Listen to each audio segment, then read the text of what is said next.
Imagine you're a whole new Holy Knight and you just get introduced only to get soloed in your own chapter by your own homie. That's gotta hurt.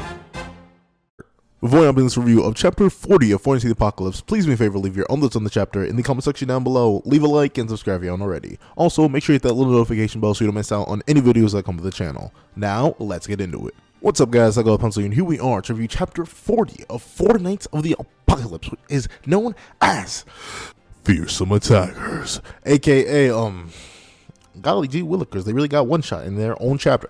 But enough of that, let's actually hop into the chapter itself. So we get to see that there's still the gash in the mountain, obviously. And I don't actually think we know what caused that to be there. There just seems to be this random walking hole path in the mountain. And on top of that, we get to see that this bird that has been following everyone around, obviously, is not Gother's bird. It's someone else's familiar. And the interesting thing is that you really could have noticed that, considering the fact that Gother never actually acknowledged it, which seems sort of out of character for Gother, but I guess he was focused on other things, which seems more in character for the new Gother. But I feel like, especially if Gother is still as attentive as he was last series, he would have noticed it. But then again, it's just a bird, and it doesn't necessarily seem to have any strange chaos-like features, other than the fact that it has, like, tiny or no feet. So maybe he was just like noticed it and let it slide, because it itself isn't speaking. Like, it's flying in the air and we see these messages radiating through it, and it's talking about how Ardbeg is the one who is like the main person who got in the way. Essentially, they were going to kill the knight and his friend. However, instead of that getting done, Ardbeg lifted up the friend and saved him, and they can't necessarily tell whether or not the knight or the sin is alive. And it's apparently because there's so much dust in the air. And why don't you just have the bird fly closer? I mean, maybe it would get caught in the dust or something. We don't know how strong these familiars are, but I'm assuming they're decently powerful. And the question I've been having for a while is, like, what does the familiar say about the level of strength of its master, right? Because we've seen different levels of familiars. Like, I'm assuming technically Cernunnos was Ardbeg's familiar, right? He just takes the shape of the dog when he's smaller. We've seen that Ironside's familiar can shapeshift completely from this weird demon thing into like a maid and stuff like that. That's completely different.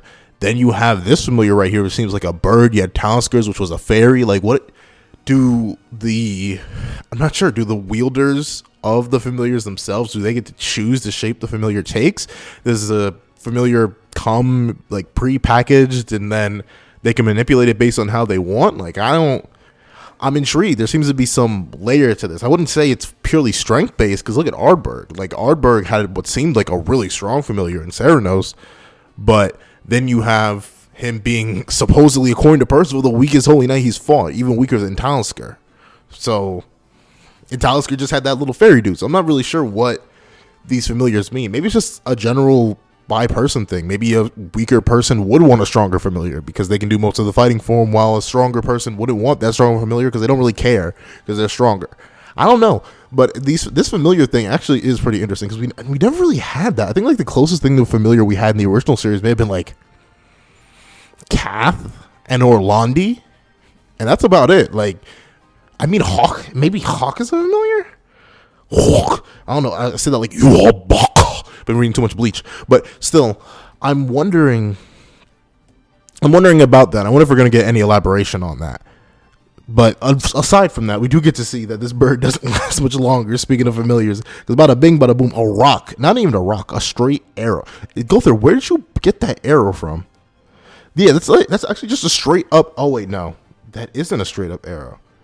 No, it is a straight up arrow, but it's from Sin. I would have, interesting. How did Sin fire? Notably, we don't see him from the chasm hole until after he pans out of there. So, did he revert back to human form? Can he like make a bow float in the air and then draw it back with his teeth? I'm intrigued. Like, what the heck? For some reason, I thought it was Gother who like threw a rock or something. And yeah, the bird doesn't have feet. But I thought it was Gother who had thrown a rock or something. But no, that was just a straight arrow to the head. And you know what? That actually reminds me of... Hold on. I need to check the Lancelot one shot. But that actually reminds me of the last familiar that got shot. Remember the fairy? The fairy also got shot through the face by an arrow. So hold on, I'll be right back. I need to check something. All right, I'm back, and no, Lancelot didn't wield a bow and arrow. I thought he did, maybe, in the original, but I was remembering the head of his lance, ironically enough. So the spearhead, that's what I was remembering first and foremost. He never wielded a bow and arrow. This is twice now that Sin has been in the area, a bow and arrow has been fired, and a familiar has been taken out. How he does it? No clue. Has Bond or Lancelot ever used a bow and arrow before? Not that I know of. So I'm wondering, once again, more questions on who or what, how Sin is. And the thing is, it seems like Sin knows who Gowther is, and Gowther knows who Sin is. Because the thing is, Sin reveals that he didn't enter the cave on purpose. Like, he knew that Ard's magic would have affected him. How that would have affected him, we don't really know. But apparently he's old. He's not old enough to be out of the range of Ard's effectiveness of magic, essentially. Meaning, in a reasonable time span, he wouldn't have been able to beat Ard before he was reduced to a state where he couldn't fight. So he can't be that old, which implies Lancelot. But this easy connection with Gowther, where he literally says, this time at least, I owe you one, Gowther. This time at least implies there are former times in the past where Gowther owed Sin something, which sounds like Bond. But this age thing, discrepancies. I'm just Nagaba. Like, you know what? I'm fine. Don't reveal the mystery just yet. We're only 40. It's weird. It feels weird to say we're only 40 chapters in, but considering the original Seven Deadly Sins was like 340 something chapters with side stories and all that stuff included, I'm not shocked that it's taken a while. But I just be itching. I just be feeling. I'm trying to figure out who you are, and just tell me the truth. If you're just a random purgatory beast that happens to have bow and arrow tail, fine. That would be a little bit anticlimactic, but that seems to match with Nakaba. But still, I don't know. I'm just intrigued. But then we get to see that on top of that, Sim brings up an interesting point. It's that Gowther dispelled Ard's magic, meaning that Gowther now has magic negation. What? Wait a minute. What? Gowther, what did you do over these? Like, here's the thing. If Gowther, who, no offense, but was like the purest, meanest, straightest definition of rando in the original Seven Deadly Sins group, like, he's almost as rando as Diane, though you can argue that a full power Diane is stronger than him. Like, if Gowther got this much more haxed over the course of like 8 years, let's be real, 6 years technically since the end of Seven Deadly Sins, because it was Tristan's 6th birthday in the final chapter of 10th birthday in the final chapter of Seven Deadly Sins. But let's just say end of Cath fight. So 16 years. How strong are the rest of y'all? Bond, what were you not showing us in that gosh darn one shot? I need to know. Meliodas, you been training, bro? Do I gotta redo some battles, broski? Like, what you been doing, dog? Like straight up, I'm just intrigued now because Gowther is apparently able to dispel people's magic somehow. He's able to manifest these physical illusions, and the thing is, these illusions are potent too, because that baby literally was still existing and went to sleep long after Ard placed it down, and then Gowther simply glances at it and that thing goes and just pops right out in existence. Snaps, pops, whatever you need to hear. It just left somehow. And I guess it just be like that when it be like that sometimes. And it's just weird. And then, actually, did Gowther have telepathy? I think Gowther had telepathy. I think he always did. Is that a thing that Gowther? Oh wait, no, never mind. I'm an idiot. I'm stupid. I'm so stupid. That thing's lodged into a wall. I'm dumb. I'm sorry about that. But Gowther pads on over to this spear, and apparently, somehow, like, he doesn't say magic. He doesn't say, I'm reading the magic of the person. He literally says, identifying attacker from brainwaves left in spear. You leave.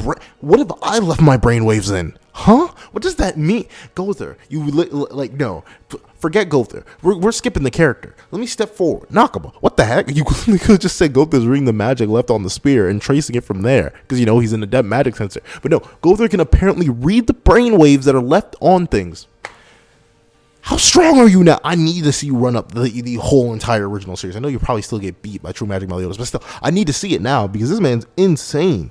He's like instantly, he gets the knight's name. he gets the fact that he's not alone, and then he proceeds to accurately calculate the distance. And then upon placing Percival down, saying, "Whew, let me spice up." He literally, I don't know. This is a fun thing. I'll admit. I love that to some degree, every single member of the 7 deadly sins is some form of a smoke demon. Like, for some reason or another, like, there are obviously ones that want to fight more than others. But Gother, arguably, like, the least emotive out of our entire previous cast, even likely less emotive than Merlin, if we're being completely honest, is out here like, you know what? What a novel feeling this is. When I never get used to. Then he locks in, summons the sacred treasure double bow harlot, and it is like, to be fair, we have seen him summon it bigger than this before, but that was in combination with King.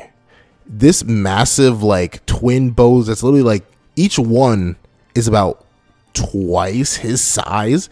Even the arrow he's about to fire is literally like 3 times as big as he is, and he just launches off. And I love that the smoke demon for Gother sort of comes in what he is, which is the archer. And he, like, what gets him so excited, this feeling that he never gets used to, is the feeling of the hunt, because he reels back with this sacred treasure and just launches out there. But we don't actually see what happens here, because we cut back to our main group and we get to see that Gother apparently did his due off screen, because we see everyone's back to normal and they're all covered with their clothes. Gother returned them to their regular clothes, but he didn't necessarily redress them, which I'm assuming would have been awkward for everybody. But at the same time, he was definitely carrying them all around when they were kids, so it'd be like that when it'd be like that sometimes. And it's, I mean, and I don't know what you, like, what was the combo move there? I know your modesty. I'm sorry. It was taken away. But they were all asleep. You easily could have had that, that internal freak out we all have when we drop that french fry off the table and we know that was the last french fry was going to be bomb. Like, we all have those internal moments of absolute terror, self-hatred, and loathing. But easily, we could have just, like everyone else, you could have just held that in, screamed a little on the inside, and then went and got dressed. There was no need for you to shatter the heavens with a piercing yell to wake up everybody so they all got to see it. Every last one of them. I know Donnie was looking hard too. I bet that man was. But speaking of people looking hard, I'm honestly kind of shocked. Percival, what you talking about, bro? What you talking about, bro? What you gonna talk about? Because we get to see that Percival, he's just left with this gigantic indent, and it's only because, like, Percival apparently he wanted, I can't say it, but Percival's looking kind of hard at the life-giving mounds. That's all I'm going to say. And Percival, what the heck? Like, how do you even know that word? Like, I'm not going to say it because I'm scared. But how do you know that word? Who said that? Was that said previously in the series? Did his grandfather teach him that word? I don't know. But regardless, why did you want to look, Percival? What you trying to get into, Percival? What you trying to get into? Come on, you know what? Come tell me. Nah. Actually, don't tell me. You're all underage. Stay away from me, you little freak. But we see after the gang has, like, recovered from their little naked escapade that Ardberg is, his staff at least, is still chilling there. And once again, this chaos, I'm not sure if it's a chaos staff, because it doesn't necessarily look like any of the chaos staffs. It may have just been, a weapon relic or whatever, something like that. Maybe it's like a knockoff sacred treasure or something like that. But we see that they're questioning where Ard went. His staff is here, but obviously they don't remember much when they were babies, so they don't know where that man went.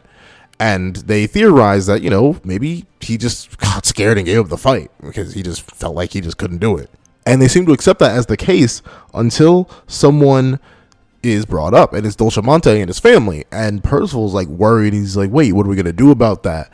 And someone walks up and says, don't worry about it. Mission accomplished. And we get to see, like, this is a striking image. I'm not sure why. Sin perched atop Gother's head.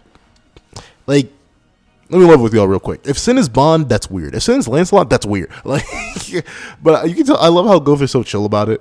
Like, he just has the Archangel Amber just chilling in his hand. Meanwhile, Sin's just, gotta look cool and intimidating, even though I'm a pink fox. Man, how long do I have to keep this form? Like, come on now, Sin. You are not thugging on the top of Gother's head. I hate to say it. And you get to see that. See, at times, I want to reach into the manga and just wrap my fingers around Donnie's throat and then shake him violently. But at times, I have to say, he just like me. Because he instantly went, she's hot. I mean, I guess Gother's just a they. Female face, male body, female dress preferences, and lipstick. I mean, they're a doll, so technically they're an it. But, you know, we got to give Gother as a personality, so we'll give him they. We aren't sure what Gother is, but he, in response to their question, he just says, Cupid. And, yeah, I do remember now. I forgot that's what Gother did. I don't know. It's been, like, not gonna lie, it's been so long since, like, I wasn't reading the action parts of Seven Deadly Sins. I sort of forgot some of the character aspects, and that is definitely one of Gother's. That's sort of just, like, zoom, right out my dome. I'm not gonna lie. But then we get to see that the thing that Gother fired off with earlier isn't exactly a moot point, because we cut over to this group of people and they're all talking about how Ardberg is dead, though that doesn't really count because the ambush by the two spears was meant to get rid of the knight and possibly even the sin. And now that they know that the people are there, they're going to be extra on guard about, like, anything, essentially. I'm guessing that he's just referring to the sin, though, because obviously the gang isn't very off guard. They ran into a demon village, which is good. I'm glad they did. Super glad they did, even though I think it's stupid still to this day. But regardless of that, I'm fine. I'm fine with them doing that because we got Gother back. But, hey, you get some idiocy. You get some good stuff. It'd be like that when it'd be like that sometimes. But here we just have pure idiocy because, like, I mean, I guess 9.2 miles away. That probably would be difficult for some of the sins to clear. But, like, imagine if you just pulled up on the wrong one. Like, if you just happened to run up on, like, Bon, Meliodas, King, Diane, any of them. I'm just going to be completely real, any of them. Like, Diane probably has gotten strong enough that she can just casually throw up earth pillars from miles upon miles away. Dead. Bon is most definitely fast enough to just clear that entire distance, pull up and be like, okay, thank you for your hearts, dead. Meliodas dead. Like, come on now. Every other sin would pack these guys up that easily. I'm shocked about how confident they are, especially considering that knights on, like, Ironside level, which are supposed to be, like, our early series endgame boss level, they just instantly have this deep, unrelenting fear of the seven deadly sins. Like, simply the idea that one of them could be there, not actually is there, but could be there, was enough for Ironside's friend to be like, yo, I hate to do it, but I gotta level with you. If one of them things pulls up on us, we are not Arthur. We will die. So for these guys to have such confidence, it's impressive. And also, I'm not gonna lie, I really like their 8-legged horse. Is that a reference to Sleipnir? Like, I'm not sure. What is it? I think Sleipnir is it, but wait, is Sleipnir a goat? I think Sleipnir is a goat. Hold on. I'm an idiot. I was thinking of Thor's goats. But in actuality, Sleipnir is an 8-legged horse, and we get to see that they have an 8-legged horse. I love how it's like just group transportation. Like, it has a super big old saddle on its back. But regardless of that, they're just all still walking, chilling, living life. And these designs are actually pretty cool. It looks like Balgus, that knight from the original series, fused with Galen, like, height-wise, and got the beef and kept the beef. So he's pretty cool looking. We look like we got a knockoff Griamore. We got some random girl in a bikini because, you know, knockoff. And then we got to see this one dude with a sword and pretty broad shoulders. And then there's a regular looking knight dude, like the most plain out of all of them. And they're talking about how everyone has failed up to this point and that they need to step up, essentially. They're a young generation of knights, and they want to replace the new old generation and become the new generation of heroes to fight for King Arthur in his stead. And it's interesting, once again, like, to see holy knights in this way. And honestly, once again, I'm interested to learn more and more about these knights as we progress into the series, because obviously, with Camelot being destroyed, Arthur really is just roaming around, or had to have roamed around to resource these knights from, like, other areas, because there's no way that like, all these people that were supposedly supposed to be dead are now alive and just serving Arthur. I'm intrigued. This is a new generation of knights. These are people that may be, like, at best 10 years older than our main cast. So I'm intrigued to see what's happening. I'm intrigued to see what's popping. But obviously, some people are never going to see what's popping because while they declare that they must catch up to the kids because they're heading towards Leonis, and if they get to Leonis, that's a no-go because getting trained by Meliodas would be horrible, especially if they're the Four Knights. Something comes in from the distance, and interesting, they call it flying magic bolt, type unknown. They're fighting back, and this magic bolt gets them all to scatter. But the thing is, I guess due to the brainwaves that were included in the I guess the brainwaves that were included in the magic spear that was tossed managed to like give Gother enough information to make a tracking signal specific to that dude's brainwaves, I suppose. And thusly, the arrow doesn't just land in the ground and be like, oh, well, I missed. It's time to chill here. The thing makes a hard, sharp turn, a zoop, and it goes straight towards Tamdu, who's familiar is the one that got destroyed. And he's the one who killed Ardberg, funnily enough. Well, not funnily enough, but sad enough. He's the one who killed Ardberg. But this man right here, he just didn't know who he was fighting because this light bolt, this magic light bolt just gets right on through by the spear with no hesitation, no nothing. And he gets hit.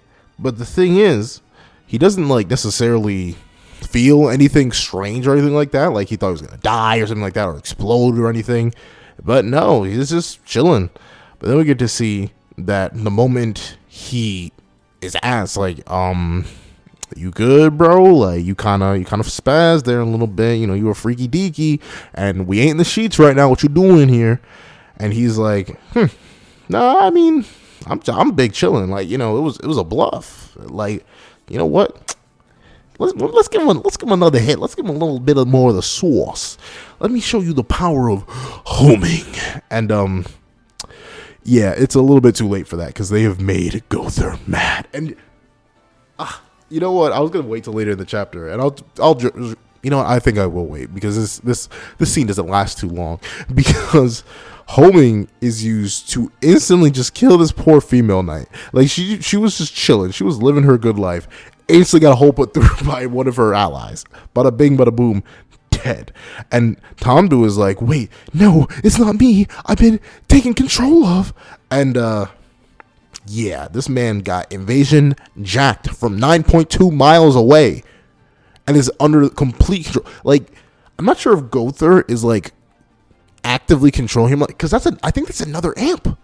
Well, actually, no, because actually, no, he used hijack on the puppets and managed to control them from a decent range away. And like he wasn't exactly mimicking or perfectly puppeteering their commands. They were just moving.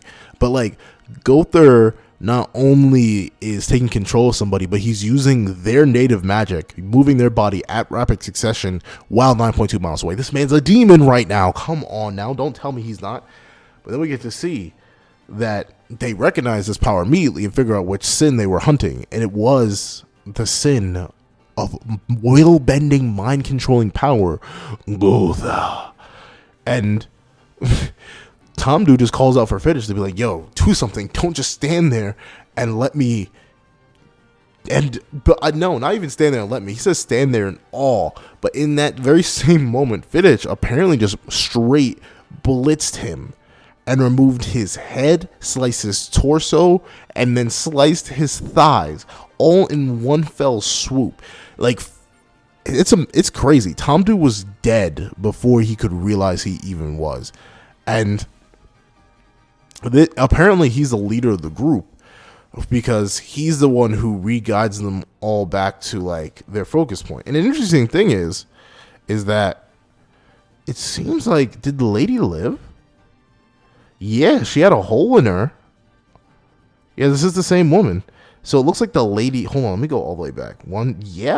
Somehow the woman lived. She got a hole through her torso and I guess regened it because she has no hole in her torso. Even her bra is fixed. So like, she just came back just fine. I wonder if the same thing's going to happen to Tamdu or he's just dead. Like, it's kind of weird. I feel bad. Like the horse is looking at Tamdu like, wait.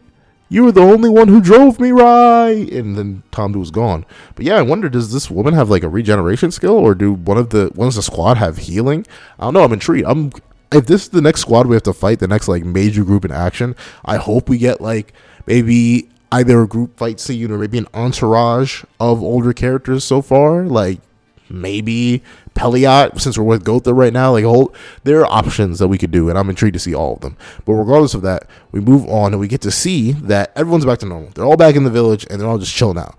And Dolcemonte, back to his, regular demon form, is talking about them keeping the Horn of Ceranos. But the thing is, obviously, none of them have enough space in their bags to carry that whole thing. And to be fair, I'm not sure how big it is relative to Dolcemonte, but bro, would you even be able to fit that in your house if you were back to human size?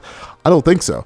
But regardless, the thing I love is that, the thing I kind of like, but at the same time don't love, is that Percival is speaking demon language fluently enough that we don't have to worry about it. But we can't understand Dolcemonte. And like, it's not even like he's saying anything crazy. It's not like he's dropping spoiler bombs or anything like that.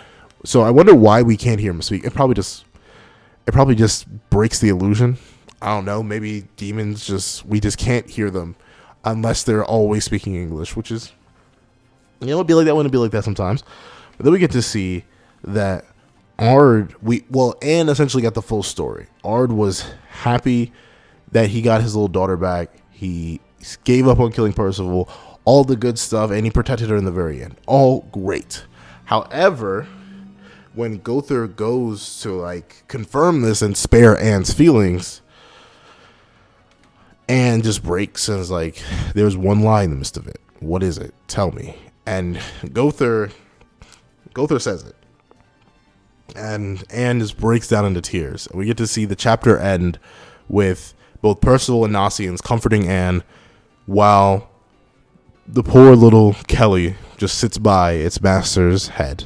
Well, its master's top hat. Sadly huffing and puffing in despair because its master's gone. And man, I'll admit, this chapter was really, really good. There are many things that I like about it in particular that make me be like, chef's kiss. One, the idea of Dolcemonte returning. No, not just Dolcemonte, but Gotha's empathy. It was mentioned in the comment section last chapter, and I had noticed it last chapter, but I've neglected to mention it because I was trying to get the video out.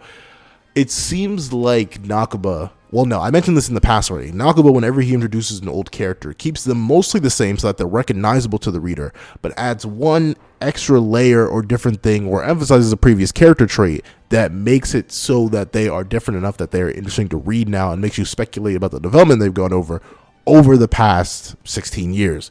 The interesting thing about Gotha is that he's not only developed power-wise, but he's also developed mentally. Like, Gotha now understands social cues. Gotha now is able to feel true, proper emotions. He's getting mad. He's getting angry. He feels happiness. He doesn't want to just tell Anne the harsh truth.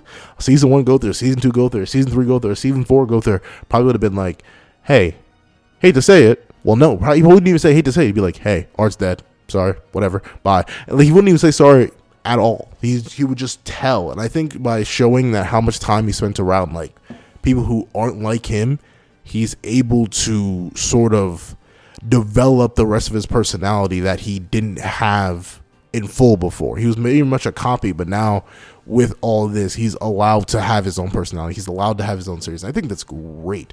I'm glad to see him standing up like this and really taking the role as the leader for right now, considering he's the most experienced out of the group by a long shot. Super proud of you, Gotha. Great work.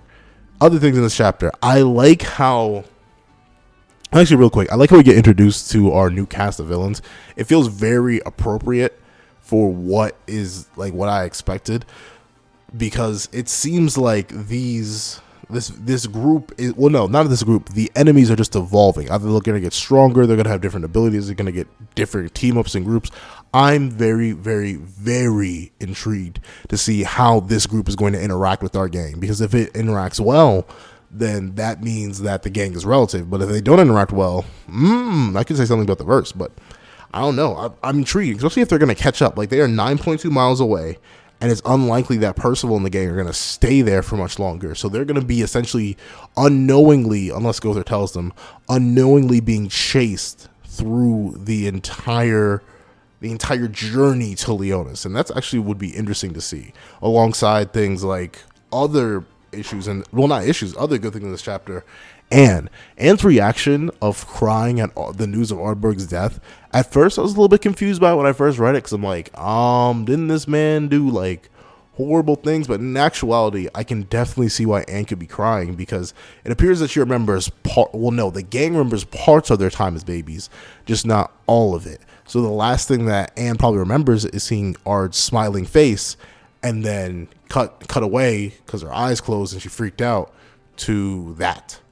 And thusly, I can see that it's sad to say, but it's likely that Anne is straight crying out of guilt, because she feels guilty and responsible for what happened to Ardberg, because Ardberg put his life on the line to save her. And if she hadn't gone out there, or if she hadn't tried to chase him or something like that, that wouldn't have been a situation. But I think regardless of what anyone can really say about that, it was going to happen regardless, and I'm glad it happened in this way. But other than that, this is like, it was a really good, really solid, really meaty chapter. It had a whole ton of stuff in it, showed off a whole ton of other stuff. Well, had a whole ton of stuff in it, showed off a whole ton of other stuff. Woohoo, English a million. But in actuality, no, this chapter was just chock full of information, good information, great designs. I can't wait to see the 8-legged horse in action. 8-legged horse versus Sylvan. Sylvan's father was the 8-legged horse his entire time. I am super excited to see, and please tell me what you guys think in the comment section down below. Thank you so much for watching. This is a do I say it's a 10 out of 10? I think it's a 10 out of 10. If it's not a 10 out of 10, it's like a strong 9. But those are my thoughts. Please tell me your thoughts in the comment section down below. Thank you so much for watching. Please remember to like, share, comment, and subscribe. I hope you guys have a wonderful day. This is that guy with the pencil, writing off.